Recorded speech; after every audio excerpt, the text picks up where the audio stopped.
j'étais rentré en contact avec l'équipe éthique. C'est comme ça que j'ai eu mon premier stage en sécurité. Fait que, c'est en 2017, j'ai eu mon stage.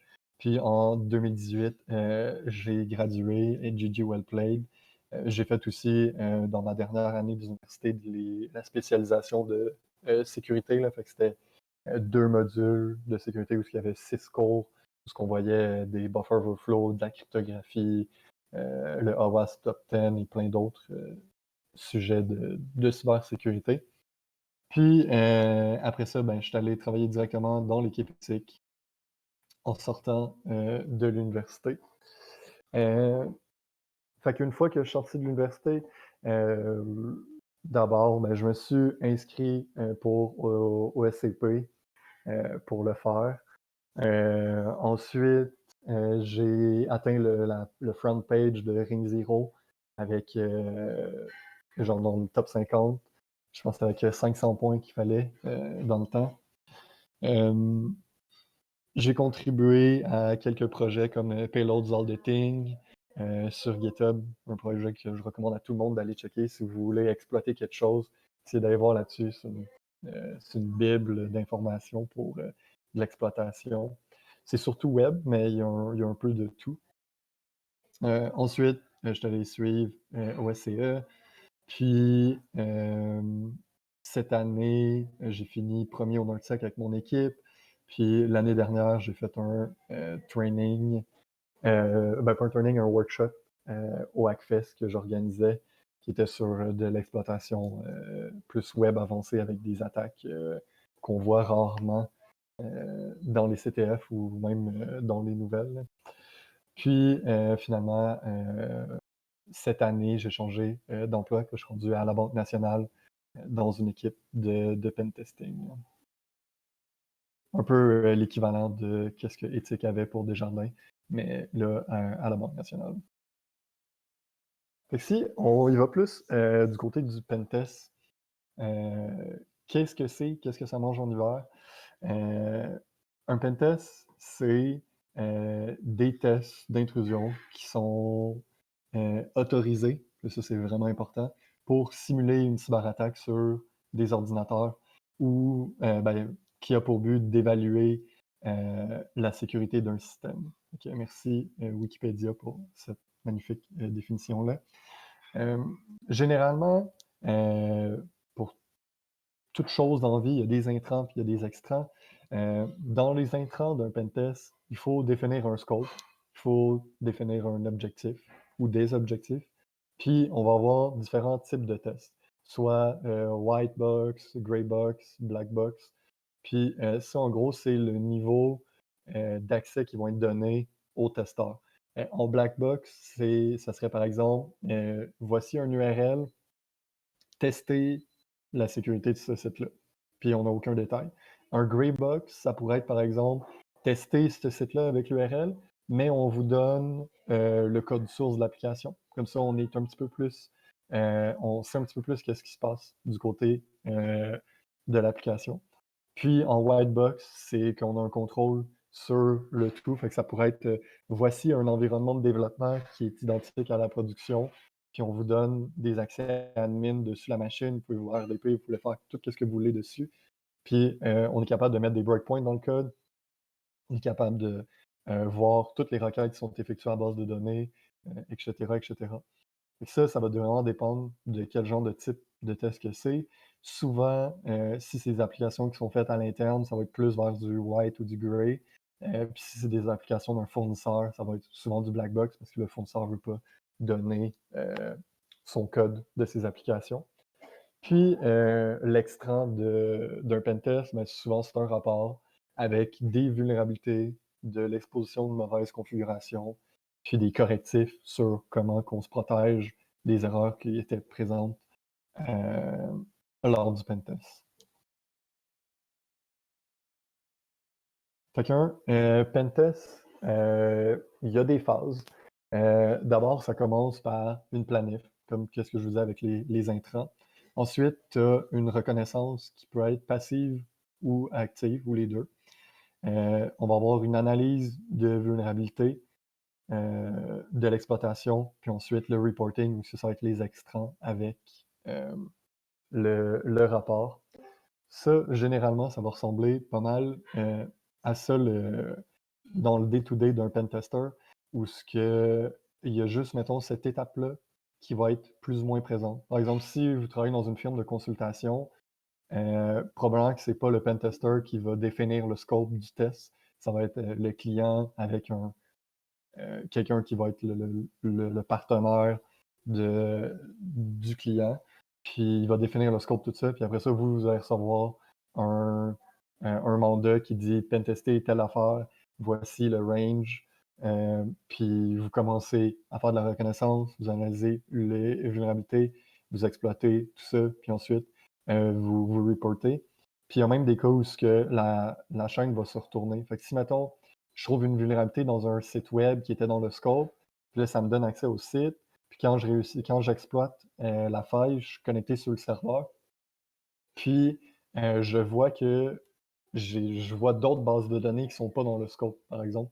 Mais là, je vais rapporter la vulnérabilité, puis là, je pourrais replanifier avec le client. Est-ce que je vais plus loin dans ce test-là? Est-ce que tu m'autorises à aller plus loin pour euh, faire un test qui est plus poussé de tout ton environnement? Puis s'il dit oui, ben, tu recommences à faire ta reconnaissance, mais là, à partir du serveur interne, puis tu tournes comme ça jusqu'à temps que qu'on trouve plus rien. Fait que si on regarde plus chaque étape individuellement, dans la planification, ça va être vraiment la définition du scope. On va regarder quelles machines, quelles IP qui sont présentes, qui sont dans le scope, les plages réseau, les URL, puis on va définir aussi les objectifs du test. Est-ce que le test, c'est de se protéger, par exemple, d'un script qui dit qui ferait juste rouler, euh, mettons, Metasploit, puis en lançant des attaques sans vraiment rien connaître, ou on veut se protéger d'un attaquant qui est un petit peu plus avancé, qui a plus de moyens. Ou sinon, est-ce que l'objectif, c'est d'aller récupérer des données de clients ou le but, c'est de faire des transactions ou on veut se protéger de, par exemple, un déni de service, quelque chose comme ça. Fait que dépendamment, qu'est-ce qu'on donne comme objectif au test, ça va définir vraiment où ce que le pentester doit mettre ses efforts dans le test. D'autres exemples d'objectifs, ça pourrait être contourner les mécanismes d'authentification. Fait que si l'entreprise a refait une refonte du login page de leur portail, puis là, ils veulent valider est-ce que l'authentification est bien faite, ben là, on va pouvoir concentrer un test sur cette authentification-là, puis là, essayer de trouver des bypass euh, en essayant plusieurs techniques qui pourraient être différentes, là. Ensuite, on a la reconnaissance. Euh, L'idée, c'est d'apprendre à connaître la cible avec de l'information qui est autant accessible publiquement que de l'information qu'on pourrait récupérer avec des scans réseau. Il y a plusieurs outils qui peuvent nous aider pour faire ça. On peut utiliser Aquatomb, Hamas, Burp, des moteurs de recherche avec du Google Foo, où on va chercher, par exemple, des PDF qui sont accessibles sur Internet, qui sont sur le site de notre target. Puis ensuite, avec ces PDF-là, ben, on pourrait regarder est-ce qu'il y a de l'information sensible qui est dessus. On pourrait regarder le metadata des PDF aussi pour essayer de trouver est-ce qu'il y a des usernames qui sont présents dans le metadata. Puis on pourrait réutiliser cette information-là pour, par exemple, essayer de brute forcer des logins ou si là, on parle plus de pentesting, mais si on parlerait, mettons, de Red Team ou de campagne plus avancée de simulation d'attaque, ben, on pourrait faire du phishing avec cette information-là. Fait qu'il y a beaucoup de concepts qu'on peut réutiliser dans une campagne de Red Team qui sont aussi bons dans le pentest et vice-versa. Sinon, un incontournable Nmap pour scanner tout ce qui est network, fait qu'identifier quelles machines sont ouvertes, c'est quoi les ports qui sont ouverts, c'est quoi les versions ou les protocoles qui sont utilisés. Puis on va regarder est-ce que c'est les dernières versions, par exemple, si on a un SSH d'ouvert, est-ce que la version d'OpenSSH est récente? Est-ce qu'elle est vulnérable à l'énumération d'utilisateurs? Est-ce qu'il y a un buffer overflow qui existe sur le serveur FTP? Euh, puis plein d'autres choses, plein d'autres informations comme ça qui sont vraiment utiles au pentester qu'on peut retrouver avec Nmap. Sinon, Shodan, c'est assez utile. C'est une grosse base de données accessible via un service web qui identifie plein de mauvaises configurations. Fait qu'on a juste besoin de mettre le target qu'on veut attaquer, par exemple mavictime.com, puis mettre ça dans l'outil, puis ça va sortir tout ce que Shodan connaît sur ce site web-là. Puis il va t'identifier est-ce qu'il y a des pages qui sont cachées, est-ce qu'il y a de l'information, est-ce qu'il y a des services qui sont exposés que tu pourrais exploiter tout ça. Fait que ça, c'est vraiment la partie reconnaissance. On veut en prendre le plus possible. Puis, plus qu'on a fait un bon travail à cette étape-là, plus qu'on va être capable d'effectuer un bon travail dans les étapes qui suivent. Du fait qu'en ayant fait une reconnaissance qui est très bonne, on va être capable de faire des liens plus facilement. Par exemple, si je découvre un back-end avec un API qui est exposé sur Internet, euh, puis plus tard, j'utilise une application, une single page app, puis ça colle ce back-end-là. Si j'ai déjà identifié le back-end, mais je sais, si j'ai déjà identifié l'API, mais je sais que cette API-là existe, puis quand la single page app va l'utiliser, je vais déjà être au courant un petit peu le fonctionnement, puis je vais apprendre à connaître mieux l'API. Euh, puis l'idée, c'est d'un peu connecter tous les points, tous les éléments qu'on découvre partout pour être capable de chaîner ça puis faire une exploitation. Euh, Puis dans la reconnaissance, tantôt je l'avais mentionné, là, il y a une reconnaissance qui est plus passive, il y a une reconnaissance qui est plus active. Une reconnaissance passive, c'est le fait d'apprendre de l'information sur notre cible sans jamais révéler qu'on cherche de l'information sur elle. Fait que si, mettons, j'utilise des moteurs de recherche, ben, euh, le serveur web ne va pas savoir que je cherche cette information-là parce que je passe par un intermédiaire comme Google.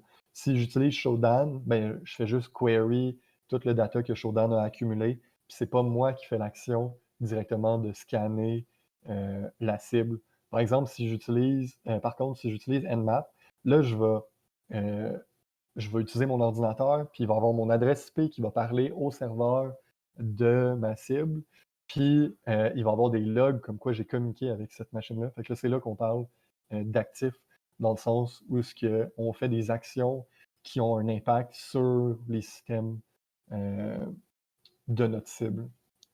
C'est là qu'on parle que c'est une reconnaissance active au lieu de passif. Tu Euh, donnes, excuse Marc-Antoine, tu donnes combien de temps d'habitude à peu près pour faire la reconnaissance? Ça va dépendre pas mal de la durée de l'assessment. Ouais, de quoi que j'ai pas parlé dans la planification.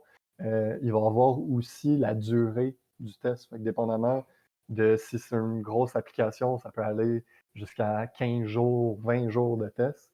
Mais si c'est juste une page web puis qu'il y a juste l'information statique, ça va être prend une journée de test ou j'en sais 2 jours, quelque chose de vraiment beaucoup plus petit.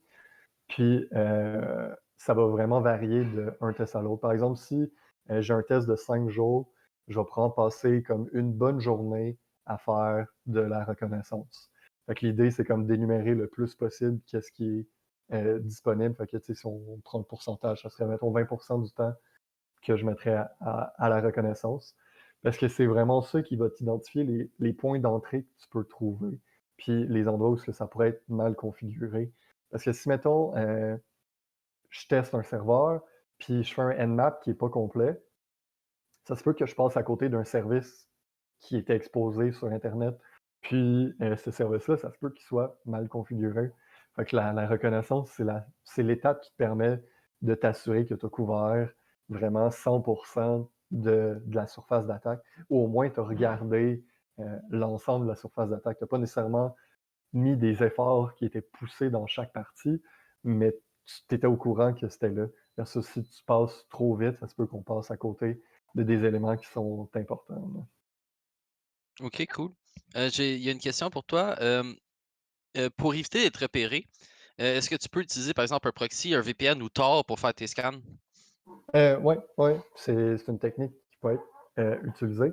Généralement, dans un cas de pentest, tu veux pas faire ça, parce que s'il y a des équipes de sécurité qui détectent des scans, puis, ou qui détectent des attaques sur leur site web, eux, ils vont penser que c'est des acteurs malicieux versus si tu le fais à partir de ton adresse IP, qui a été whitelistée pendant, la planification du test, mais là, ils vont savoir: «OK, c'est un pentester, de mon entreprise interne qui fait des tests et non, c'est un attaquant qui nous vise en ce moment, puis on devrait partir en incident parce qu'on se fait attaquer». Mais, oui, c'est ça, la seule façon vraiment de genre, mettons, dans un cas où ce qu'on ferait un red team, où ce qu'on ferait une simulation d'adversaire, là, je cacherais mon identité derrière, des soit des proxys, des VPN ou passer par Tor. Mais, il y a beaucoup de cas où ce que, les entreprises vont bloquer du trafic qui provient de Tor, qui provient des endpoints VPN connus, puis tout ça. Fait que ça se peut que le site fasse juste bloquer toutes les requêtes que tu fais vers lui du fait que tu sors d'un VPN. Fait que ça là, c'est les avantages et inconvénients. Puis l'autre gros inconvénient que ça a, c'est que généralement, tu vas avoir beaucoup de latence. Du fait que si tu passes par Tor, le temps de faire tes 3 hops dans le réseau de Tor, là, ta vitesse de téléchargement, elle va être vraiment basse. Puis si tu es pour scanner 65 000 ports avec Nmap, ça va vraiment ralentir le processus, là. Alright. Je pense qu'il reste une autre, question. Oui. Heu, T'est-il déjà arrivé d'attaquer, la mauvaise cible, genre mauvais IP, serveur qui était pas dans ton plan? Je l'ai-tu déjà fait? Plus ou moins. Je sais que c'est déjà arrivé à, genre de mes collègues, de mes anciens collègues, dans le sens qu'il y avait de quoi qui était dans le scope, puis une fois qu'ils ont pogné l'accès, ils sont arrivés à un endroit qui appartenait pas, à l'entreprise. Puis, ben là, tu sais, ils l'ont reporté parce qu'il était un peu sorti du scope.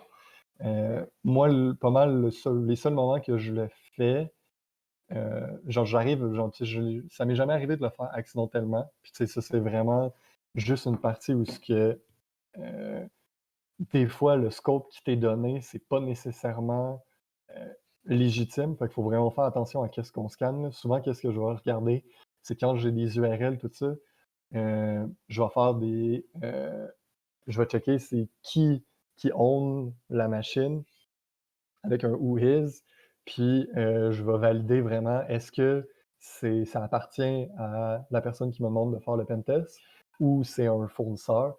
Puis si c'est un fournisseur, ben là, je vais m'arranger, valider de 2 fois qu'on a bien le droit de le faire. Sinon, ça m'arrive de sortir du scope, mais juste quand c'est des produits qui sont internes. Fait que quand je vois que le scope, il définit que genre, je devrais tester telle application, puis là, je vois que telle application, ça parle à un autre serveur interne. Mais là, souvent, je vais aller regarder un petit peu plus loin à l'extérieur du scope, même si j'en sais pas tout à fait légitime de le faire, mais ultimement, c'est pour de greater good que je regarde plus large. Puis, c'est un petit peu moins pire pour ça, mais généralement, la bonne façon de le faire, ça serait de dire au projet qui t'a demandé le pentest ou au client qui t'a demandé le pentest: «Ah, j'ai vu que ce serveur-là parle à telle machine. On peut-tu inclure cette machine-là dans le scope?» Comme ça, on va avoir une meilleure couverture de test.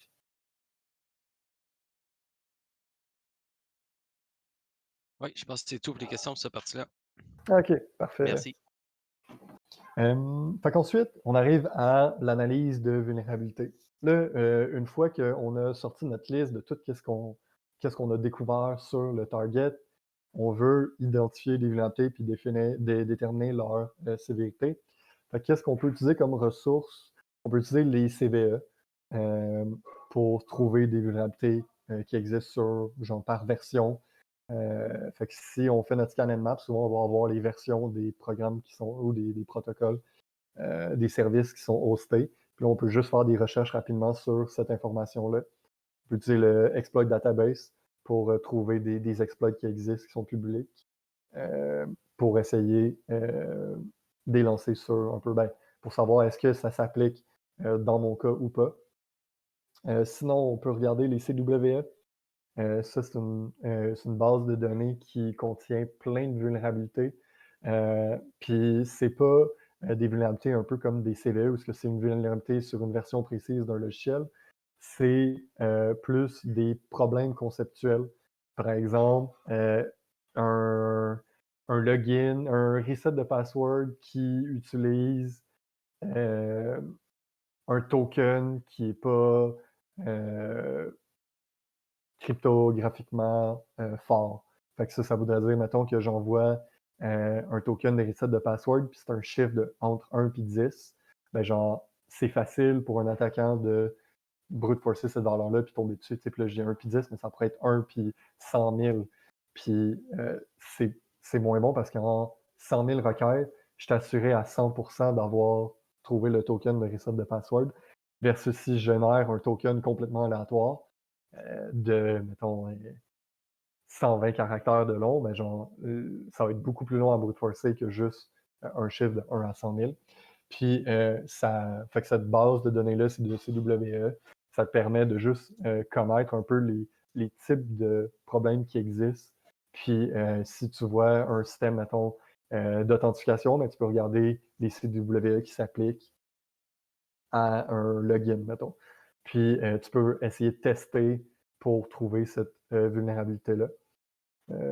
Sinon, il y a le site de l'OWASP qui est très pertinent, parce que c'est le Open Web Application Security Project.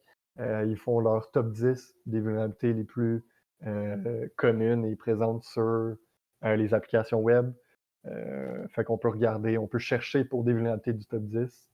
Puis, ils ont plein d'autres ressources aussi disponibles, des vidéos, de la documentation, même des événements qui organisent. À cette étape-là, on peut utiliser certains outils. On va souvent utiliser des scanners de vulnérabilité pour le système qu'on regarde. Fait que si, mettons, j'ai une application web, c'est un WordPress ou c'est un Joomla, mais je vais utiliser WP-Scan ou JoomScan pour scanner directement cette application-là avec un scanner qui est fait pour cette application-là. Sinon, il y a des scanners plus génériques comme Nikto qui permettent de scanner pour des vulnérabilités plus communes qui se retrouvent dans tous les frameworks web. Sinon, on peut utiliser des fuzzers comme Burp, Fuff, Zap et beaucoup d'autres comme ça. Ou ce que, par exemple, si on voit un paramètre dans l'URL, on pourrait essayer de le modifier pour si c'est des chiffres, mettre des lettres. Si c'est un ID, ben, je pourrais essayer d'incrémenter cet ID-là pour trouver d'autres documents ou d'autres informations sur des users. Sinon, on va aussi essayer de brute forcer des paths pour trouver des trucs qui pourraient être cachés. Fait que essayer, mettons, de trouver un portail d'admin qui serait pas sécurisé ou des trucs comme ça. Fait on va fuzzer l'application web pour découvrir des endpoints qui sont pas sécurisés pour découvrir des vulnérabilités. Puis une fois qu'on a fait ça, ben, on peut déterminer leur sévérité avec un calculateur de CVSS si on a un rapport à faire. Mais sinon, ça va être vraiment de c'est quoi la vulnérabilité puis qu'est-ce qu'elle me permet de faire ultimement. Si ça me permet d'avoir de l'exécution de code sur le serveur, ben là, c'est assez critique. Si ça me permet juste de consulter de l'information qui est publique, ben c'est pas mal informationnel du fait que tout le monde a déjà accès à l'information. Fait que dépendamment, l'idée, c'est un peu de trouver des vulnérabilités. On va se concentrer pour trouver des vulnérabilités qui sont plus sévères au départ, puis on va descendre comme ça en sévérité jusqu'à temps qu'on soit à l'aise pour dire qu'il n'y a rien sur l'application.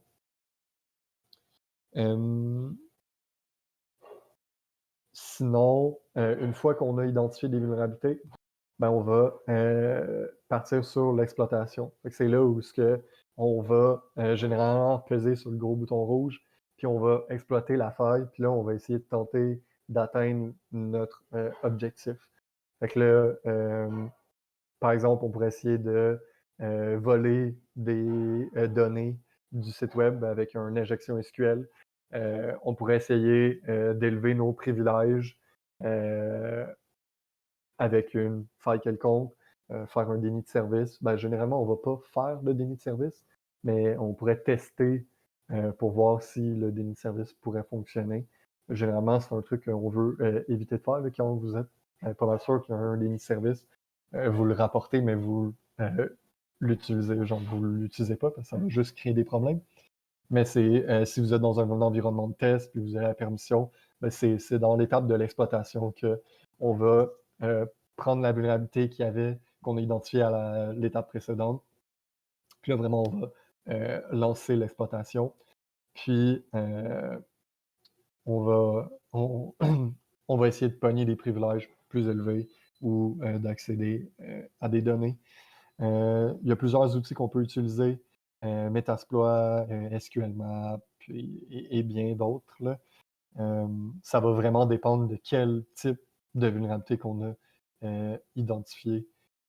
Puis dépendamment de la vulnérabilité, on va souvent prendre un outil qui permet d'exploiter cette faille-là plus précisément. Puis là, c'est de quoi que ça fait une couple de fois que je dis, là, mais on va toujours prendre les outils qui correspondent à qu'est-ce qu'on a découvert à l'étape d'avant. Tu sais, si je suis dans mon étape de reconnaissance, puis je découvre plein de sites WordPress, ben, dans mon étape d'analyse de vulnérabilité, ben là, je vais utiliser un scanner de WordPress. Puis une fois que j'ai identifié des vulnérabilités, mais là, je vais utiliser les exploits qui sont disponibles peut-être dans un outil comme Metasploit, que l'exploit est déjà connu. Peut-être que je vais juste utiliser un script Python, mais on va tout le temps s'adapter, puis on va prendre les meilleurs outils qui sont disponibles pour attaquer un système précis. Si on a de l'exécution de code sur un serveur Linux, puis on veut élever nos privilèges, ben, il y a des scripts comme lin, enum qui permettent d'énumérer un serveur Linux pour trouver des mauvaises configurations. Si j'arrive sur un serveur Windows, ben, je ne prendrai pas cet outil-là parce qu'il ne sert à rien dans mon contexte. Je vais utiliser par exemple PowerUp qui va me permettre d'identifier des privets qui a été fait en PowerShell, ce qui est adapté pour le système que je veux adapter. Ça, c'est quelque chose qu'un pentester doit vraiment être capable de faire, d'être capable de trouver les bons outils pour les bonnes étapes. Puis, c'est une partie où un pentester va faire vraiment beaucoup de recherches. On peut facilement passer la moitié de notre temps dans un pentest à googler des trucs. Autant je google un framework PHP que j'ai jamais vu de ma vie, que je google sur une lib qui fait de l'échange de clés cryptographiques. Puis l'idée, c'est de faire des recherches sur les endroits où ce qu'on croit qu'il y a un problème, puis ensuite de valider est-ce que ça a été bien fait ou pas. Puis dans les cas où ce qui a été mal fait, mais là, on va pouvoir aller plus loin puis exploiter la faille. Là. Il y a une question pour toi, Marc-Antoine. Yes. Alors on demande, on a en général des équipes de combien de personnes pour faire un pentest? Puis est-ce qu'il y a des spécialistes de certaines phases ou de certains outils? Des pentests, ça va vraiment varier dans l'entreprise où ce que tu es. Souvent, une équipe interne, il va y avoir des pentests où il va y avoir plusieurs personnes qui vont être sur le même test.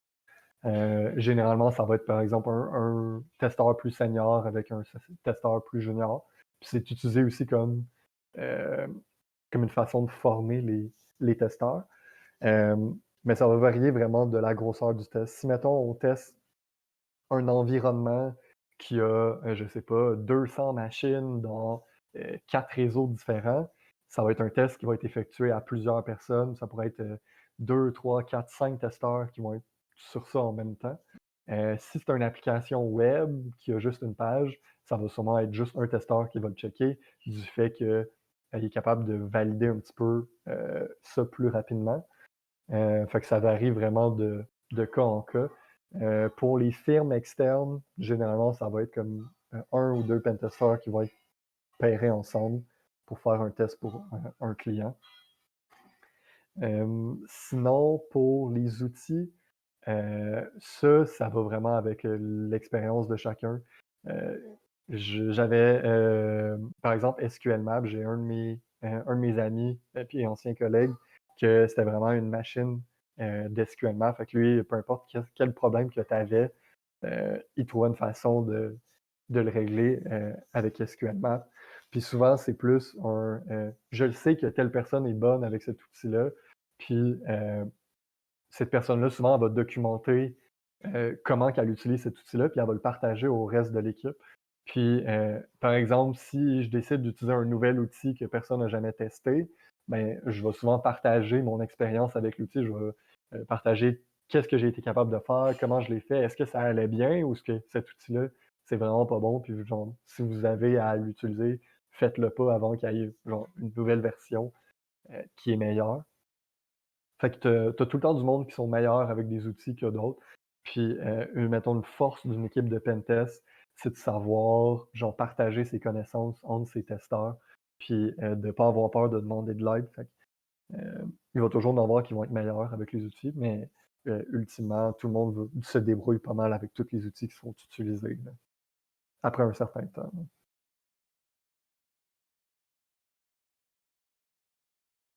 Est-ce qu'il y avait une autre question? Alright. Ouais, Ouais, il y a une ouais. autre question. Yes. Alors, est-ce que ça vous arrive d'écrire vos propres exploits?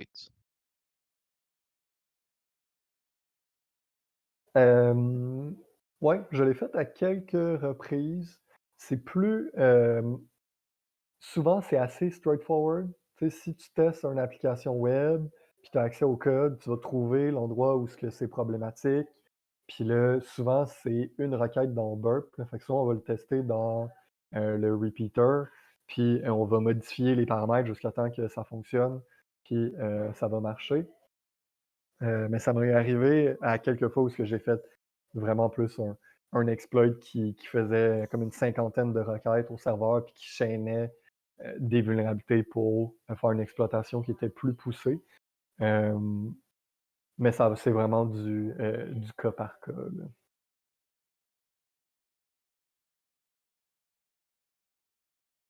Good. Ben, merci pour tes réponses. Je pense que c'est tout pour tout de suite. Yes. Fait qu'on arrive pas mal à la dernière étape qui est, le reporting, où ce que le but, ben, c'est de, tu sais, on a fait un test, puis c'était pas pour rien ultimement, tu sais, on veut que la sécurité s'améliore, fait qu'on va divulguer les vulnérabilités qu'on a trouvées, on va, donner les impacts de leur exploitation. Fait qu'est-ce que je suis capable de faire avec cette vulnérabilité-là? Puis de façon générale, on va, proposer une façon de corriger le problème.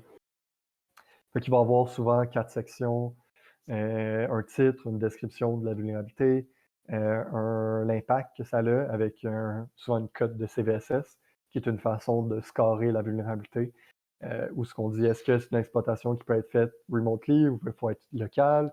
Est-ce que c'est complexe ou c'est simple? Est-ce que j'ai besoin d'avoir des accès? Euh, Qu'est-ce que ça touche, la confidentialité, l'intégrité ou l'availability? Puis à quel point est-ce que c'est, une compromission totale de l'intégrité ou partielle ou pas du tout?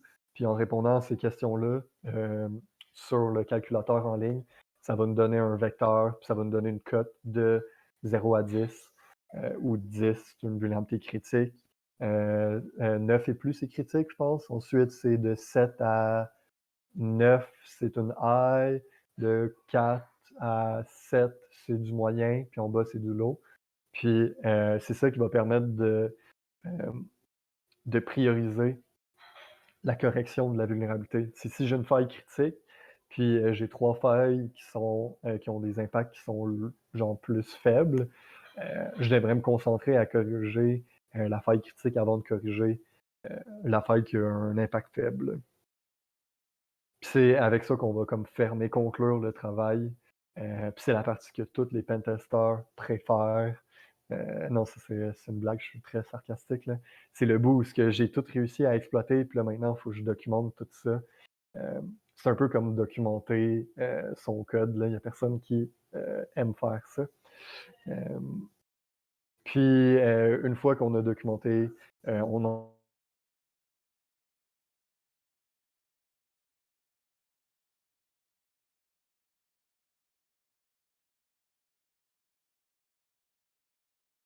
envoie ça au client, puis que c'est passive active.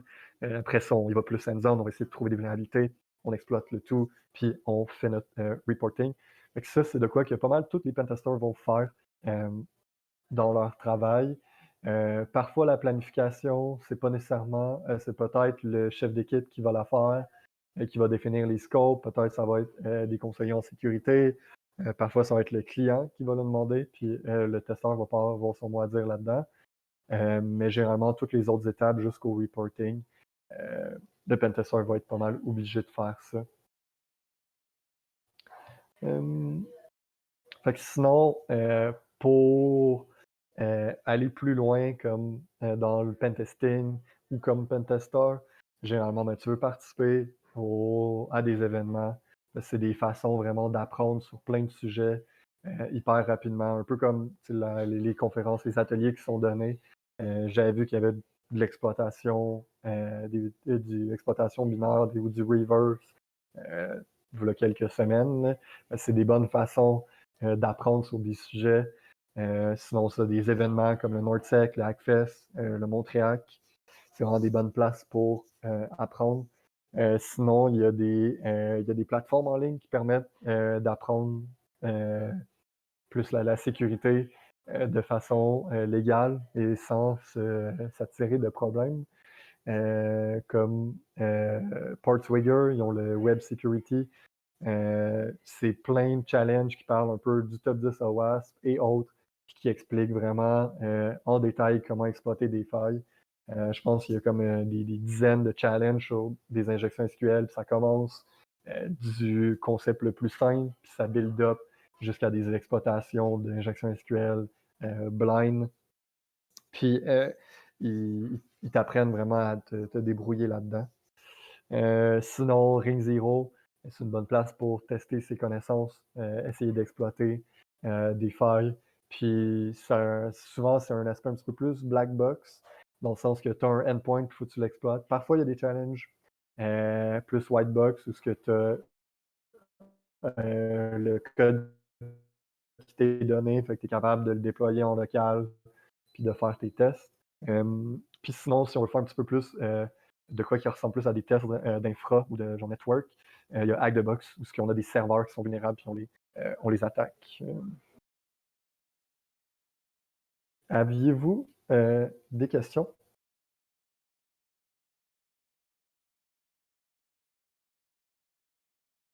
Il y a quelqu'un qui a demandé voir si tu faisais des CTF. Alors, je sais que tu en as parlé un peu tantôt, mais tu peux-tu me parler un peu, mettons, de quel CTF que tu participes au cours d'une année, mettons? T'as-tu des classiques que tu fais à chaque année? Le NordSec, puis le Hackfest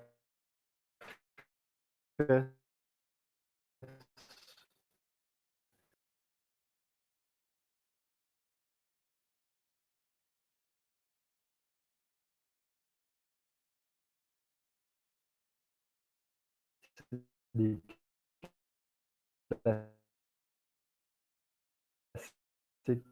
classiques que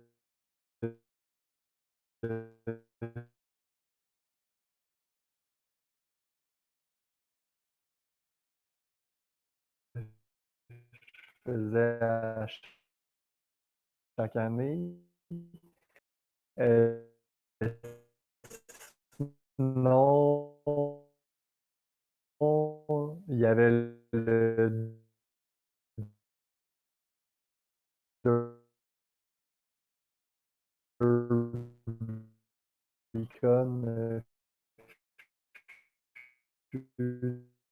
Derbycon,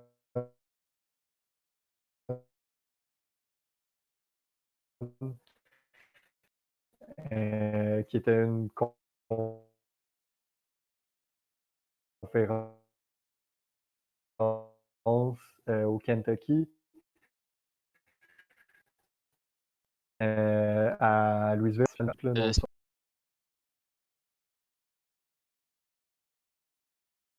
Octobre, d'octobre. Ouais, ouais, il me semble. ouais. Puis le Pico CTF, qu'est-ce qui est le fun? Ben, c'est que c'est vraiment. Je vais vous envoyer le lien. C'est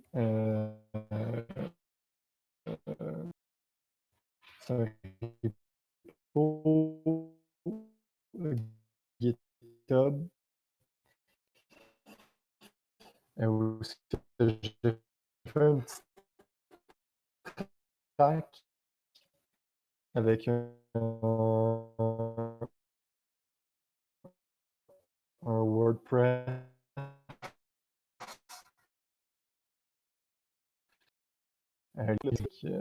Fait que regardez quand même le Docker Compose puis le Dockerfile parce que si vous roulez des Docker arbitraires sur vos machines, quelqu'un pourrait utiliser ça pour vous parler.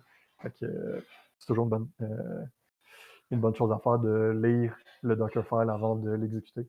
Souvent, qu'est-ce que vous voulez regarder pour éviter de rouler du malware? C'est les volumes qui sont créés. Si ça monte slash, c'est un petit peu douteux. Puis l'autre truc que vous voulez regarder, c'est les capacities que le Docker a quand il start. Fait que ça va être plus dans le Dockerfile que vous allez le voir. Là. Mais si ça demande trop de capacité, c'est louche, puis vous ne devriez peut-être pas rouler ça.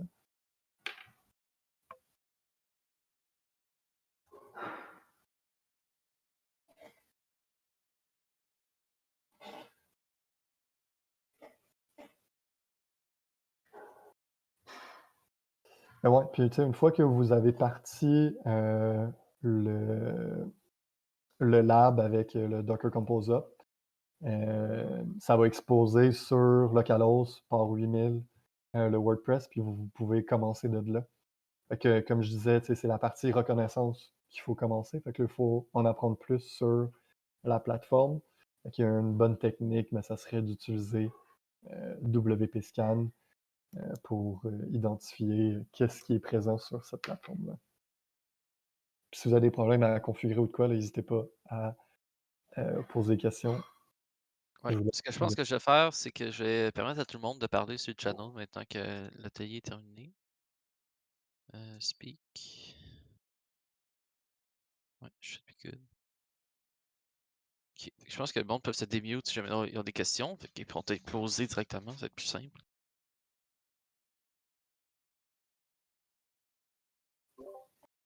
Ah, puis sinon, il y a 3 flags dans la plateforme, dans le lab. Là. Il y en a un qui est une fois que vous êtes une fois que vous êtes admin du WordPress. Il y en a un deuxième quand vous avez réussi à faire du RCE. Puis il y en a un troisième, il y a un petit privesque pour devenir root sur le Docker. Ce serait bon, diable, j'essaie de trouver qu'est-ce que j'ai fuck up des permissions. Pourtant, tout le monde regarde de speak.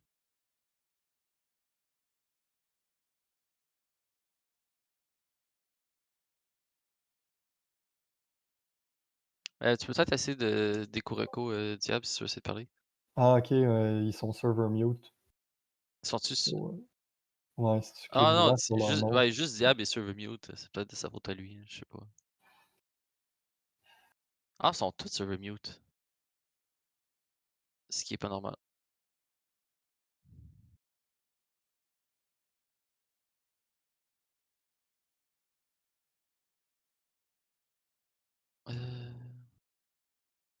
Ouais, ils sont tous sur mute. Non, pas tous.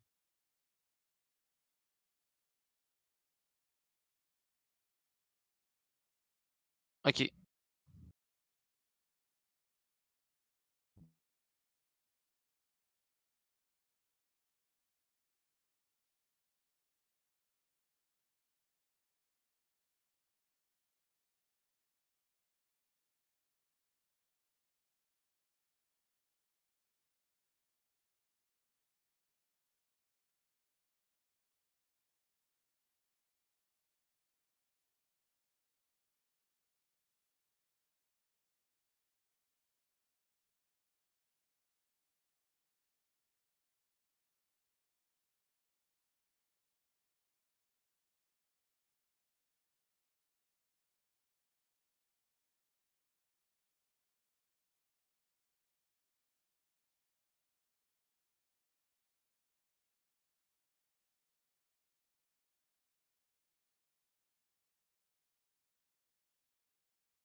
Juste une question pour toi.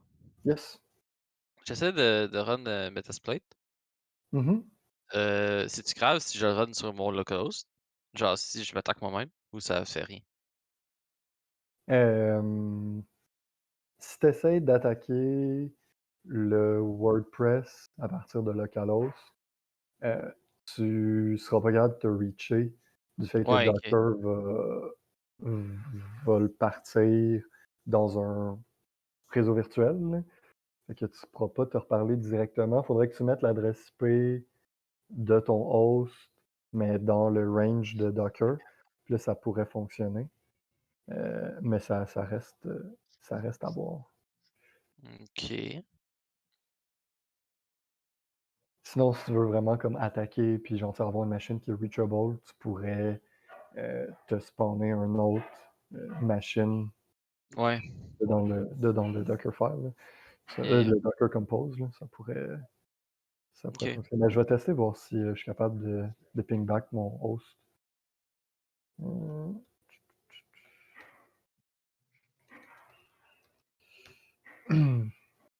Mais sinon, ça faisait-tu partie de l'atelier de faire une attaque Metasploit ou pas tant? T'as pas besoin nécessairement. Tu Ok. peux tout faire avec un web shell, là. Alright. Mais si tu veux juste, mettons, utiliser Metasploit pour attaquer WordPress, puis là, je sais pas s'il y a des plugins, des exploits Metasploit qui existent, là, Ouais, ça va ouais. fonctionner. Genre, si tu veux comme juste de te localhost, poker localhost 8080, ça va Ouais, mais marcher. j'ai un auxiliary là, Ok, ok, ok. qui Ouais, s'appelle. ouais, ça marcherait. Ça marcherait. Ok. C'est juste que si tu as, mettons, un payload qui voudrait faire un reverse shell, Ah ouais. là, ça fonctionnerait pas Ah, mais nécessairement. c'est un scanner, je sais pas ce qu'il va faire, là, on va voir. Ok, ok, ok. Mais oui, ça pourrait ça va marcher.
Ok, ouais, je l'ai testé, puis si tu as besoin, mettons, si tu avais un payload de Metasploit qui ferait un connect back, genre, il faut juste que tu set ton adresse IP sur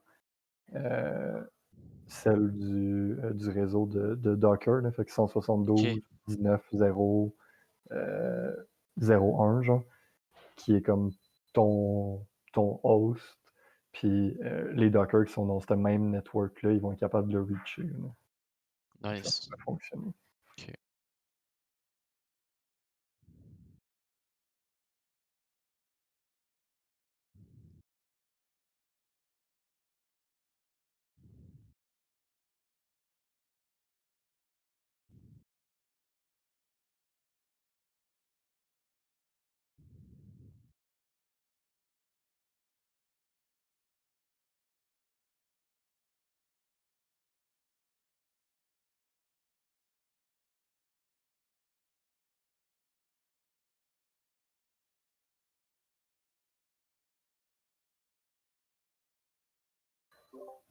Est-ce que vous préférez que je vous présente un peu, genre comment solver la track ou je vous laisse, gosser dessus, jusqu'à temps que vous checkiez le write-up?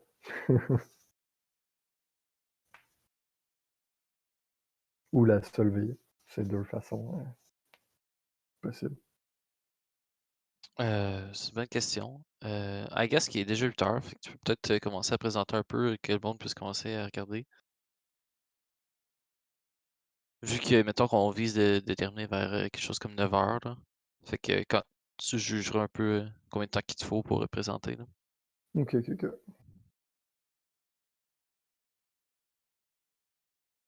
Puis juste avoir une idée de genre où est-ce que vous avez avancé, où est-ce que vous êtes rendu en fait, là? Y en a-tu qui ont roulé, WP Scan? Ouais, moi j'ai roulé WScan. C'est à cause de ça que je suis rendu sur Metasploit, là, parce que c'est pas quelque chose. Fait que j'essaie de voir si je suis capable de faire quelque chose avec ça, là. OK, OK, OK.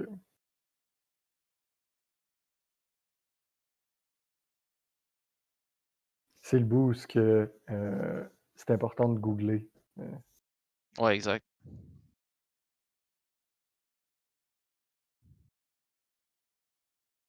parce que généralement en pentest, on va, pas réinventer la roue. On va réutiliser qu'est-ce que d'autres chercheurs ont trouvé.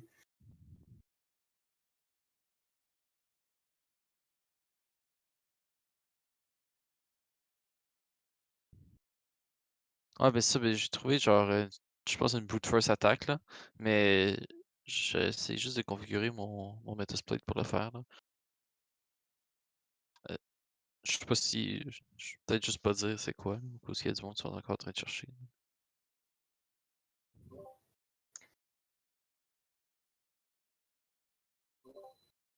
Ben, c'est une track potentielle, ça a moyen de marcher, mais il y a une autre avenue aussi.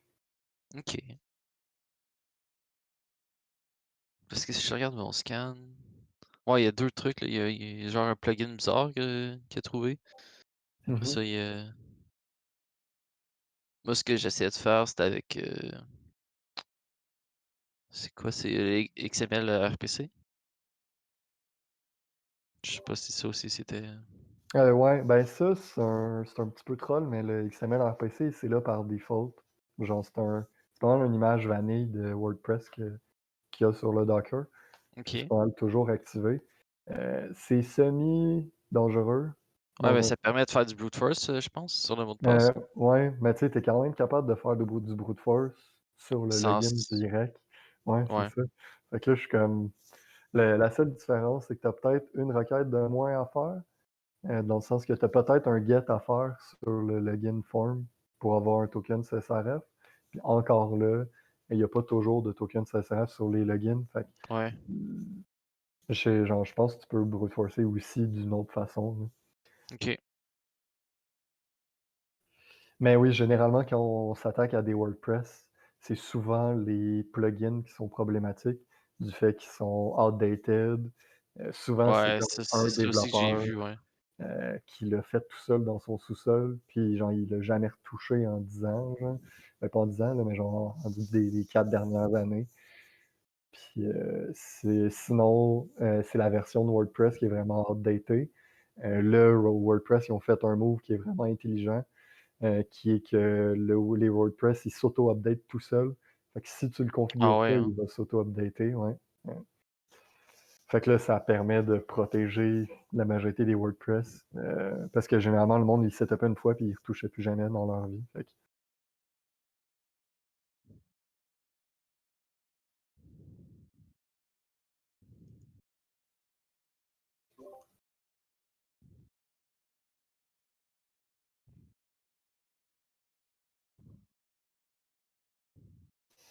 mais ouais, pour ceux qui ont roulé WP-Scan puis qui ont identifié le WordPress,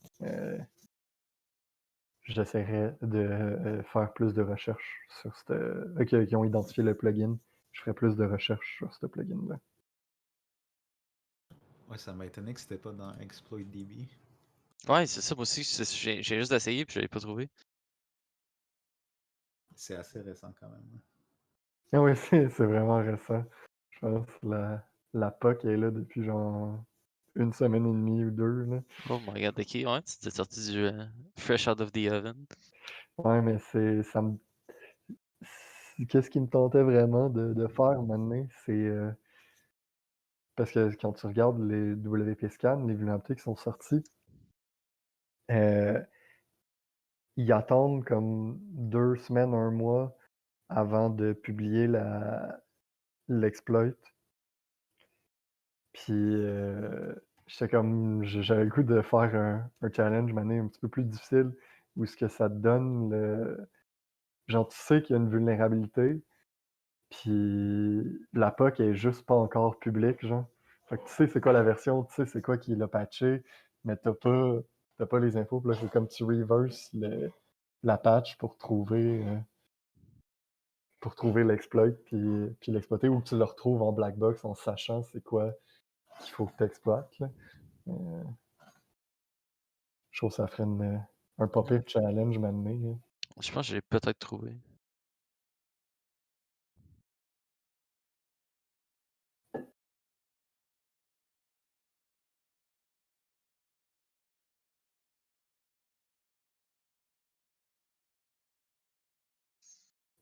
Ouais, j'ai parlé de quelques outils pendant la phase de genre de reconnaissance puis d'exploitation. Puis c'était pas pour rien. En fait, d'analyse de vulnérabilité puis d'exploitation.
Oh nice, merci pour les slides.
Fuck.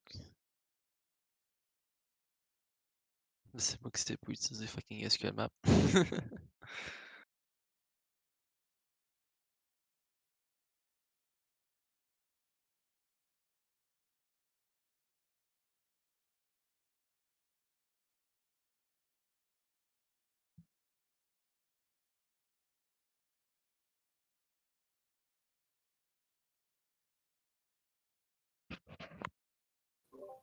Ouais, SQL Map, j'ai pas mal appris en faisant la track de SQL Injection sur Ring Zero, là.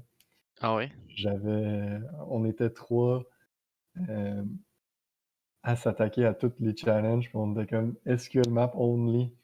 Peu importe c'était quoi le challenge. Puis je pense qu'on a.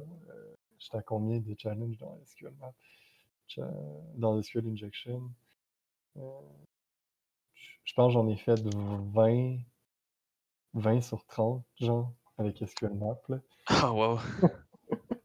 Il faut que tu le tweaks comme vraiment solide. Là. Il y a un certain point où tu fais genre des filters, genre, puis tu es capable de, comme, Ouais. de, de modifier de l'information.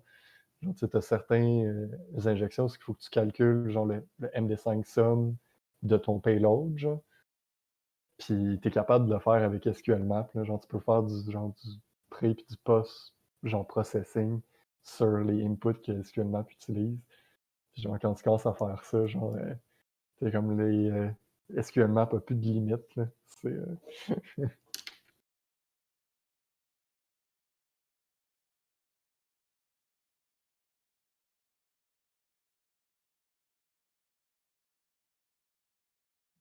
Ouais. Mais genre, il m'a donné un payload, mais je sais juste pas comment l'utiliser. Ouais, une fois que Ah. tu l'as, qu'est-ce qu'il faut que tu fasses? C'est genre, tu peux regarder dans le help, mais généralement, quand tu as une injection SQL, la première chose que tu vas faire, c'est lister c'est quoi les databases. Une fois que tu as ça, tu veux lister c'est quoi les tables. Mhm. Puis tu peux pouvoir sortir les colonnes, puis sortir l'information des tables qui t'intéressent. Puis pour faire ça, ben, dans SQLmap, tu as genre dash dash DBMS, dash dash DBS qui va te sortir les databases, je pense. Ouais, c'est ça. Ensuite, genre, tu peux sélectionner la database avec un grand D, puis tu peux faire dash dash tables, puis là, ça va te sortir les tables. Puis après ça, tu peux faire avec un grand D puis un grand T, tu peux choisir et la database et la table. Puis après ça, tu peux faire dash dash columns. Puis à un certain point, tu vas faire un dash dash dump pour avoir l'information de tout Ah, ouais. spécifié. Là, c'est que c'est une injection time-based. Fait que genre, dans le cas où tu as une Ouais. injection qui est comme. Où tu es capable de voir le data, genre, fait qu'il n'est pas blind, tu peux juste faire dash dash dump-all, puis ça va domper toute la database. Mais genre, si t'es en time-based, ça va prendre genre 40 000 ans faire ça. Là. Fait que tu vas un petit peu plus précisément, genre, là, aux endroits où ce que tu veux chercher. Là. Mhm.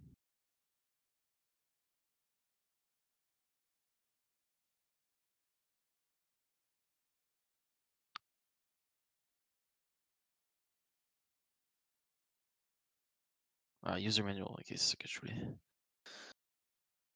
Oh, baby.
Better. Ok, ouais, ça, je devais Yes. avoir coché Ouais. Discord.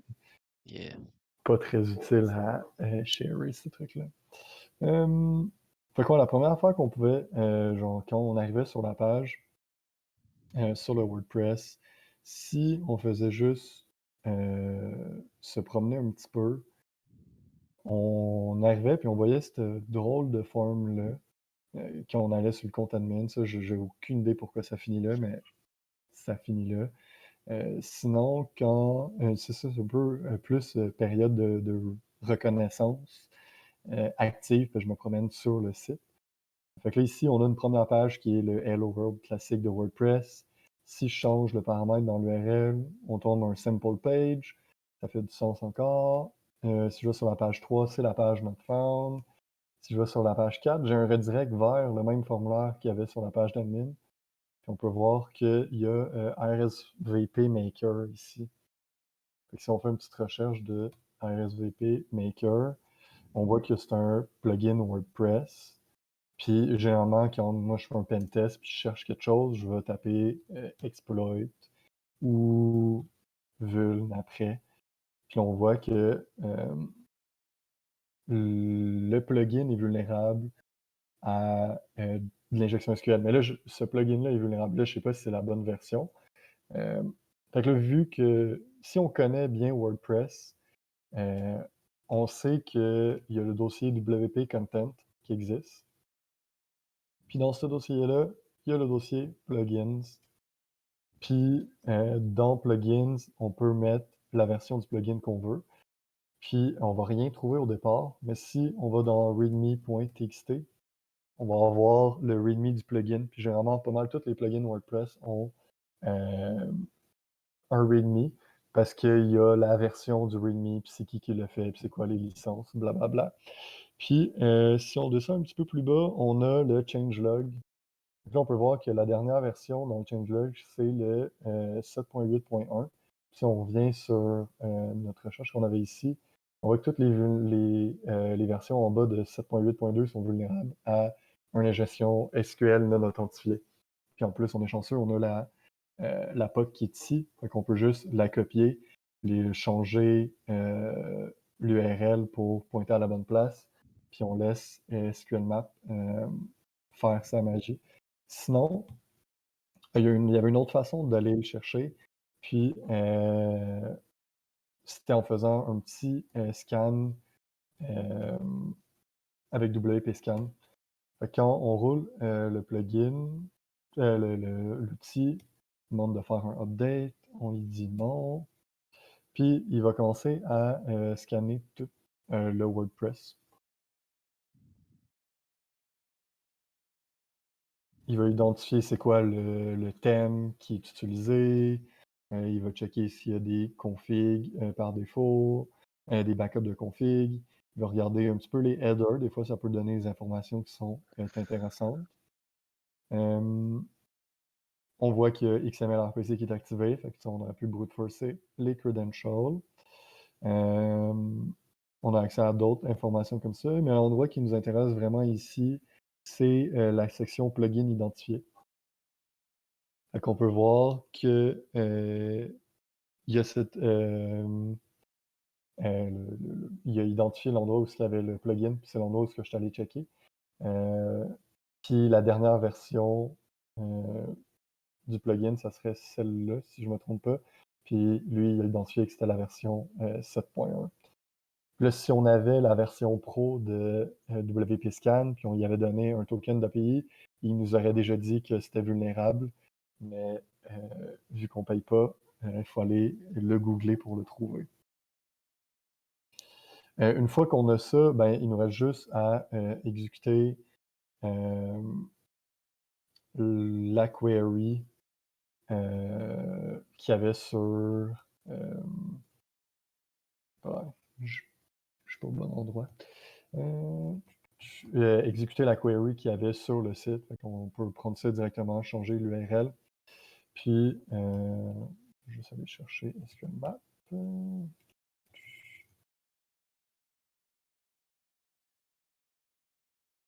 Quand on exécute ça, là, il va vite parce qu'il a déjà caché les queries que j'avais fait dans le passé. Après ça, on peut lister les DB. Il va identifier Information Schema, puis WordPress. Nous, c'est WordPress qui nous intéresse. Fait qu'on va lui donner le WordPress. Je vais zoomer peut-être un petit peu. C'est mieux.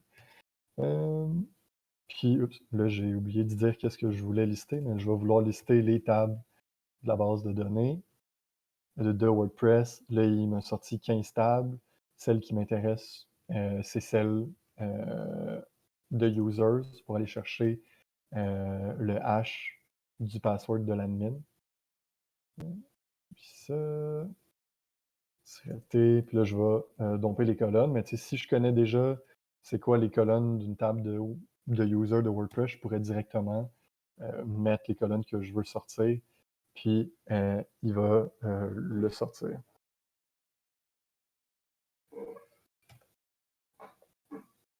Fait que là, ici, j'avais pas fini complètement cette requête-là. Fait que c'est pour ça qu'il va essayer de trouver le nom des tables, le nom des colonnes qui restent. Je pourrais le laisser rouler un petit peu, juste pour celle-là. Puis si je vois qu'il finit pas, je passerai direct à l'autre commande.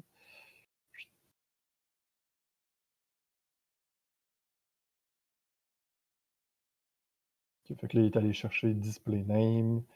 Puis là, vu que ça ne me tente pas d'attendre, je vais le canceller.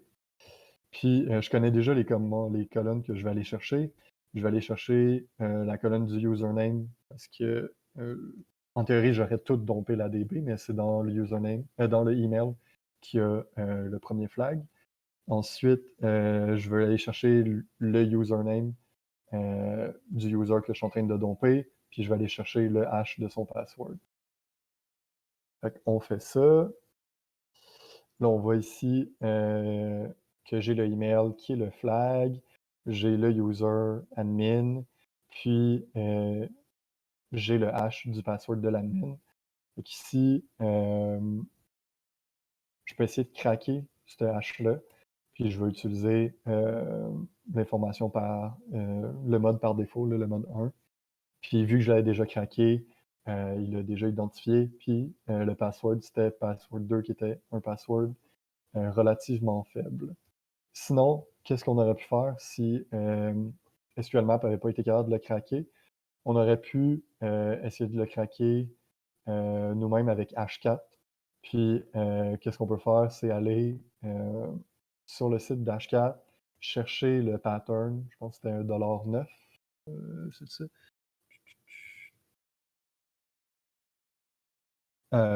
$P, ouais, c'est ça. Donc, $P, on peut chercher le début du hash. Ici, j'ai le début, je pourrais le copier. C'est une bonne technique pour identifier quel type de password hash a été utilisé. Puis là, on voit que c'est $P$, c'est PHP Pass qui est utilisé dans WordPress puis Joomla. Puis le mode, c'est 400 si on veut le craquer. Fait que dans H4, je vais dire, je vais mettre "-A0" pour lui dire fais un brute force avec une liste. Je vais dire le mode du hash que tu essayes de craquer, c'est 400, c'est-à-dire les hashes de WordPress. Je vais lui donner le hash que je veux craquer, puis ensuite je vais lui donner le dictionnaire que je veux utiliser. Donc là, je roule ça une première fois, il va le craquer, puis après ça, je peux rouler une deuxième fois, puis mettre --show pour m'indiquer c'est quoi le password qu'il a craqué. Fait qu'ici, on est rendu, on sait le password de l'admin. Fait que là, on peut aller dans WP admin, on écrit admin password 2. Puis, cette track-là ici, on avait le moyen de passer par le plugin, mais aussi, on aurait pu passer par WP scan. Ici, je check, mettons, le help de WP scan. J'aurais pu passer un password list, puis essayer de brute forcer le password de l'admin. Parce que j'étais capable d'identifier facilement que le compte admin existait, du fait que je le voyais ici que le post avait été créé par l'admin, puis c'est l'auteur 1. Puis si je change l'auteur, puis je mets 2, il n'y a pas d'autre auteur. Fait que je le sais que le compte admin, c'est le user admin. Puis une fois que j'ai fait ça, je peux prendre une liste de passwords faibles puis essayer de le brute forcer. Fait que ça aurait été une autre façon de rentrer si on ne passait pas par le plugin. Ici, je vais m'authentifier. Puis là, c'est la partie où il y a 1 million de façons de le faire.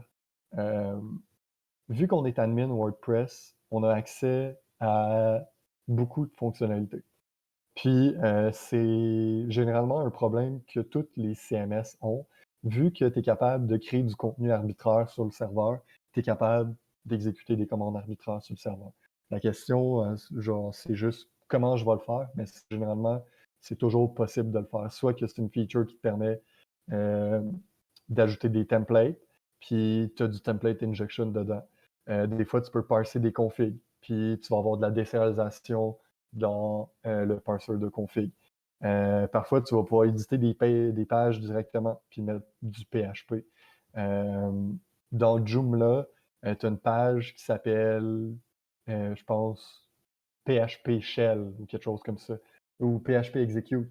Puis ça te donne un form qui te permet d'exécuter du PHP arbitraire. Fait que tu es capable d'exécuter des commandes directement. Dans WordPress, c'est un petit peu plus caché. Il y a plusieurs façons. On peut passer par un thème. On pourrait modifier un thème pour ajouter du PHP arbitraire dans une page du thème. Si, mettons, je m'en vais ici, il me semble. C'est que c'est.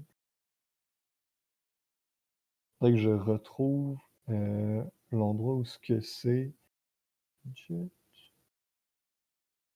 une bonne question. Mais en tout cas, il y a un endroit où on peut éditer, mettons, la page 404 du plugin, puis on est capable du thème, puis on est capable de mettre du PHP arbitraire. Sinon, qu'est-ce qu'on peut faire? On peut ajouter un plugin vulnérable. On peut uploader un plugin vulnérable qui va nous donner, un shell d'une façon ou d'une autre. J'avais fait tester le challenge à un de mes amis, puis lui, il a eu une solution assez clever. Il a acheté, je pense, Shell, puis il a installé ce plugin-là ici, PsySH, qui te permet d'avoir une console PHP dans WordPress. Fait il a installé un plugin qui permet d'exécuter des commandes arbitraires, puis il a utilisé ça. Généralement, moi, la technique que j'utilise pour faire un peu le moins de bruit possible, je m'en vais dans Plugin Editor, je fais I understand, puis je m'en vais voir le plugin Hello Dolly. C'est un petit plugin qui fait pas grand-chose généralement, là, c'est que tu as comme une chanson, puis quand tu vas sur la page Hello, ça dit les paroles de la chanson. C'est vraiment. Ça sert pas à grand-chose, puis ça vient par défaut sur les WordPress. Puis qu'est-ce que je fais après, c'est que je vais juste me mettre un petit backdoor. Je vais tout effacer le code du plugin. Je vais me mettre un petit echo pass-through qui va utiliser le paramètre get cmd, puis qui va m'afficher ça dans la page. Ici, c'est important de laisser le header package avec version, puis peut-être même la section plugin name, puis tout ça. Du fait que si on les efface, WordPress ne reconnaît plus cette page-là comme un plugin, puis on ne pourra plus l'éditer par après. Une fois que j'ai fait ça, je peux faire Update File, ça me dit que ça a été modifié successfully. Puis, qu'est-ce que je peux faire, c'est reprendre aller dans la plage de plugins, puis hello.php, il est disponible au root des plugins. Ici, on voit qu'il ne s'est rien passé, mais si je mets commande ID, on voit que je suis wdata. Ici, j'ai ma première exécution de commande sur le serveur. Si on regarde un petit peu plus loin, on peut voir le flag qui est au root ici. Puis j'ai fait juste un ls-la de slash. Puis le petit trick que j'ai fait ici pour que ça s'affiche mieux, j'ai fait CTRL-U pour voir le source. Puis là, vu que quand on affiche le source, lui, il va render comme il faut les \n qui sont invisibles ici. Puis ça permet de voir un petit peu un output un petit peu plus clean. Fait que pour le premier flag, ben, c'était dans le email, ici. Puis le deuxième flag était au root du serveur, fait qu'on a juste besoin de faire cat flag.txt. Puis on l'a ici. Puis le troisième flag, il était relativement facile. Souvent, quand on veut checker pour du privesc, on va identifier c'est quoi qu'on est capable de faire en tant que notre user. La première chose qu'on fait souvent, c'est sudo-l pour voir les permissions qu'on a. Puis ici, on est capable de voir qu'on est capable de rouler /opt update WordPress en tant que root. Fait que qu'est-ce qu'on veut faire ensuite, c'est regarder c'est quoi ce fichier-là. Fait que si je m'en vais voir c'est quoi update WP, on peut voir que ça fait un WP CLI update. OK, c'est pas si intéressant que ça. Quoique ici, on voit que c'est WP, fait qu'il n'y a pas de. C'est pas le path absolu du binaire. Fait que dans certains cas, on est capable d'hijacker ça avec nos variables d'environnement puis de créer un WP malicieux puis l'utiliser. Là, je ne crois pas que ça fonctionnerait dans ce cas-là du fait qu'on fait un sudo, puis là, ça va être l'environnement de route qui va être utilisé et non nos variables d'environnement. Mais dans les cas où c'est, mettons, une application en C compilé, un ELF, c'est le genre d'attaque qu'on peut faire quand c'est exécuté, mettons, avec un setuid, puis c'est exécuté dans notre contexte à nous. On va être souvent capable de faire ça. Fait que là, on va regarder un petit peu c'est quoi un petit peu les permissions sur ce fichier-là. Là, si on regarde opt update WordPress, on voit que c'est read, write, execute par tous les users. Fait que ici, les permissions ne sont pas bonnes sur le fichier. Qu'est-ce qu'on peut faire? C'est un echo cat, mettons un echo ID, juste pour voir c'est qui. Puis on va mettre un cat /root /flag parce que généralement les flags ils sont à cet endroit-là. Puis on va appender ça dans le fichier opt update-wordpress. Je vais envoyer ça. Puis là, je devrais avoir aucun retour. Fait que ça fait du sens du fait qu'on a juste fait un echo puis on n'a pas d'output. Là, si je fais cat de ce fichier-là, on peut voir que maintenant, j'ai la commande id puis la commande cat qui vont rouler un petit peu après. Fait que si je fais sudo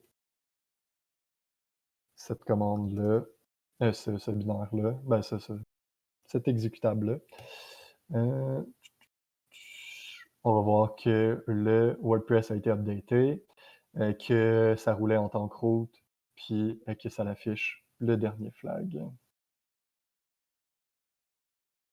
C'était pas mal. Vraiment nice.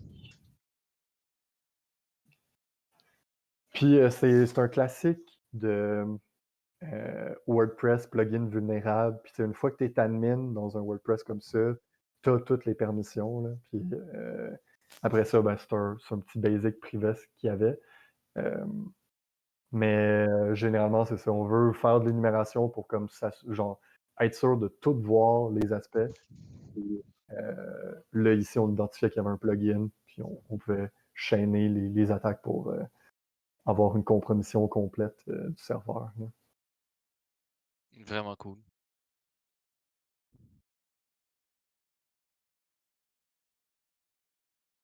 C'est aussi la raison pourquoi je voulais donner en Dockerfile, en Docker Compose et non pas. Je voulais le hoster sur mon serveur. Mais le problème Ouais, le SQL Map, t'aurais.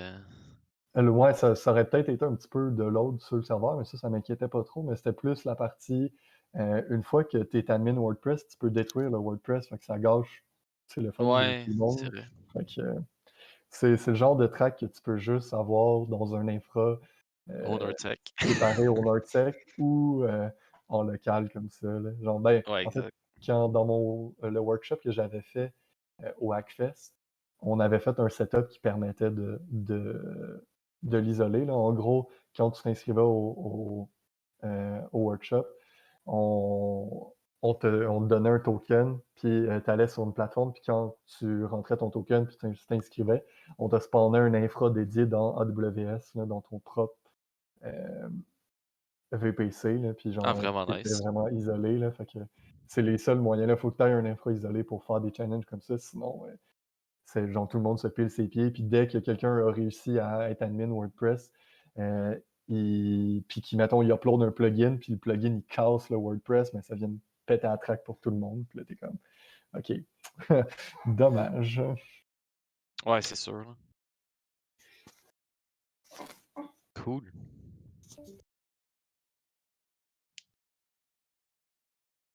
Alright, ben merci beaucoup pour l'atelier, Ah, Marc-Antoine. ouais, pas de trouble, on était vraiment timés, ils viennent de Hey, tomber. à 9h pile, là, talent. Arrangé avec le gars des vues. Exact. Alors, c'est cool. Que... Je suis un peu déçu, c'est peut-être parce que c'est la fin du mois, il n'y avait pas trop de monde, mais au moins, c'est les plus Ben ouais, vaillants qui étaient là. C'est ça qu'il ouais, faut. c'est ça. Ceux qui participent au CTF, là, c'est les plus importants, c'est les MVP du groupe, là. Ah, c'est vrai qu'il y a des midterms, mais la semaine passée, ben, je veux dire, ce lundi aussi, il y a peu eu grand monde. Là. Je sais pas. C'est vrai que c'est les intros, là. Fait que c'est un peu. Ah, je suis content que Marc-Antoine, ça ça soit fait longtemps, fini, toi, ça, les les intros? midterms. Jesus Christ, ouais. Je me suis tiré ma dernière année